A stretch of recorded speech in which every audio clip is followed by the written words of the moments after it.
نحمده ونصلي على رسوله الكريم أما بعد فأعوذ بالله السميع العليم من الشيطان الرجيم بسم الله الرحمن الرحيم عن أبي هريرة رضي الله تعالى عنه قال قال رسول الله صلى الله عليه وسلم كلمتان خفيفتان على اللسان في الميزان حبیبتان الی الرحمن سبحان اللہ العظیم سبحان اللہ وبحمدہ۔ سیدنا ابو ہریرہ رضی اللہ تعالی عنہ روایت کرتے ہیں کہ رسول اللہ صلی اللہ علیہ وسلم نے فرمایا کہ دو کلمے ایسے ہیں جو زبان پر بہت ہلکے ہیں، اور اللہ کے رسول صلی اللہ علیہ وسلم فرماتے ہیں کہ یہ کلمات زبان پر تو ہلکے ہیں لیکن میزان میں سب سے بھاری ہیں۔ اللہ کے رسول صلی اللہ علیہ وسلم فرماتے ہیں وہ کلمات یہ ہیں: سبحان اللہ العظیم سبحان اللہ وبحمدہ۔ سیدنا ابو ذر غفاری رضی اللہ تعالیٰ عنہ روایت کرتے ہیں کہ رسول اللہ صلی اللہ علیہ وسلم نے فرمایا کیا میں تمہیں اللہ کا سب سے محبوب کلام نہ بتاؤں؟ الا اخبرک باحب الکلام الی اللہ قلت یا رسول اللہ اخبرنی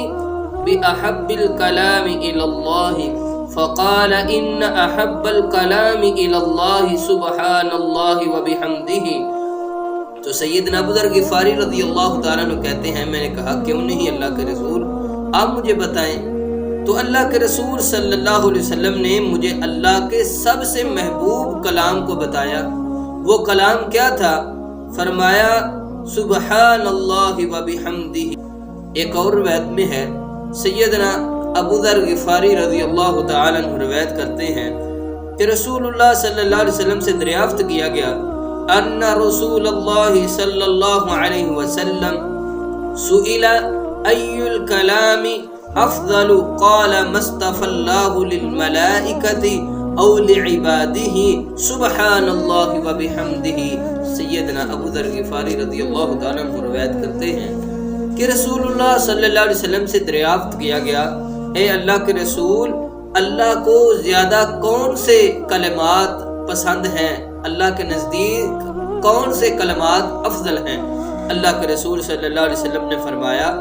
وہ کلمات جو اللہ تعالیٰ نے اپنے بندوں اور اپنے فرشتوں کے لیے پسند کیے ہیں، وہ کلمات یہ ہیں سبحان اللہ وبحمدہ۔ یہ کلمات اللہ نے اپنے بندوں اور اپنے فرشتوں کے لیے پسند کیے ہیں۔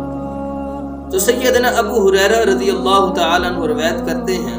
کہ رسول اللہ صلی اللہ علیہ وسلم نے فرمایا کہ میں یہ کلمات کہوں لِأَنَّ أَقُولَ سبحان اللہ والحمد للہ ولا الہ الا اللہ واللہ اکبر احب الی مما طلعت علیہ الشمس۔ اللہ کے رسول فرماتے ہیں میں یہ کلمات کہوں سبحان اللہ والحمد للہ ولا الہ الا اللہ واللہ اکبر، تو اللہ کے رسول فرماتے ہیں یہ میرے نزدیک ان سب اشیاء سے زیادہ محبوب ہیں جن پر سورج طلوع ہوتا ہے۔ یعنی کہ اللہ کے رسول صلی اللہ علیہ وسلم کے کہنے کا مقصد تھا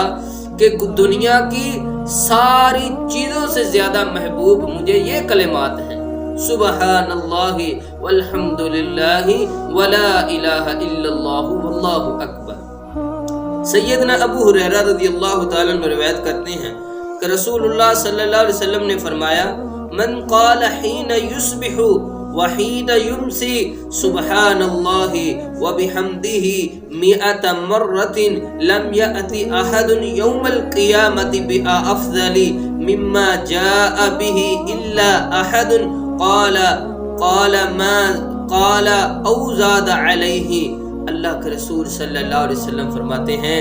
جو شخص 100 دفعہ صبح کے وقت یہ کلمات ادا کرتا ہے سبحان اللہ وبحمدہ، اور 100 دفعہ رات کے وقت یہ کلمات ادا کرتا ہے سبحان اللہ وبحمدہ، اللہ کے رسول صلی اللہ علیہ وسلم فرماتے ہیں کل یہ بندہ اللہ کی بارگاہ میں حاضر ہوگا تو اس سے زیادہ کوئی اور انسان افضل نہیں ہوگا۔ ہاں وہ شخص اس کے برابر کا ہوگا جو اس جیسے کلام کو پڑھتا ہوگا اور اس سے زیادہ پڑھتا ہوگا، یا اس جیسے کلام کو پڑھتا ہوگا یا اس سے زیادہ پڑھتا ہوگا۔ تو سیدنا جابر رضی اللہ تعالیٰ عنہ روایت کرتے ہیں وَمَا مِن شَيْءٍ أَحَبُّ إِلَى اللَّهِ مِنَ الْحَمْدِ، اللہ کے رسول فرماتے ہیں اللہ کے ہاں حمد و ثنا سے زیادہ کوئی چیز اللہ کو پسند نہیں ہے، اللہ کو حمد و ثنا سے زیادہ کوئی چیز پسند نہیں ہے۔ تو سیدنا ابو امامہ رضی اللہ تعالیٰ عنہ روایت کرتے ہیں کہ رسول اللہ صلی اللہ علیہ وسلم نے فرمایا جسے رات کے سفر سے گھبراہٹ ہو یا مال خرچ کرنے میں بخیل ہو یا دشمن سے لڑنے میں بزدل ہو تو وہ کثرت کے ساتھ یہ پڑھے سبحان اللہ و بحمدہ، یہ کلمے کا ورد کرتا رہے، کیونکہ اللہ کے رسول صلی اللہ علیہ وسلم نے فرمایا کہ یہ کلمات ادا کرنا ایسے ہے جیسے اللہ کے راستے میں سونے کا پہاڑ خرچ کرنے کا برابر ہے۔ جو یہ بندہ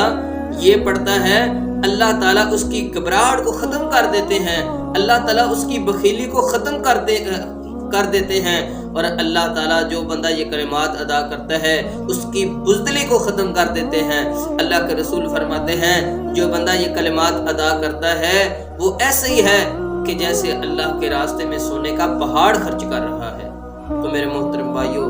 ہمیں چلتے پھرتے بیٹھتے